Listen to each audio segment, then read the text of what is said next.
اللاعب اللي مدلوق قدامكم في الصورة ده كيليان امبابي، من أفضل لاعب في العالم لأسوأ لاعب في العالم.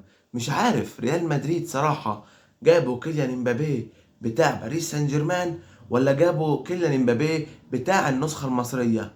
ربما تكون بدايتك السيئة هي بداية طريقك للنجاح يا امبابي. من افضل وقارنوه بكريستيانو رونالدو لاسوأ لعيب في ريال مدريد. امبابي تايه في حالة توهان.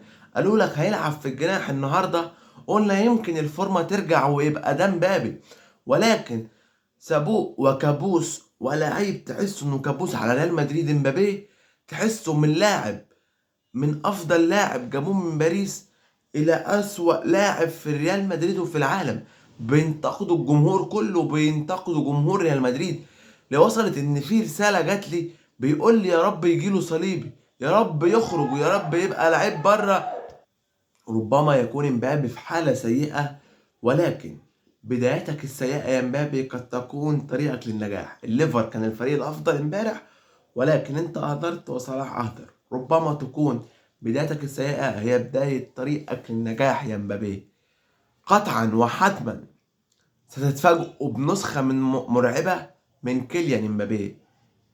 خدوها وردوها عليا. امبابي له عودة. امبابي هيرجع تاني، الامبابي اللي نعرفه. امبابي لاعب كبير ويستحق الإشادة من الجميع. محدش يقلل من مستواه. لابد التركيز عنده قليل، ولابد الضغط الكبير اللي عليه من ريال مدريد مش زي ضغط باريس سان جيرمان ابدا ابدا. هتعود يا مبابي، وافتكروها وردوها عليا ان مبابي هيبقى افضل لعيب في النص التاني من الموسم ده. سلام.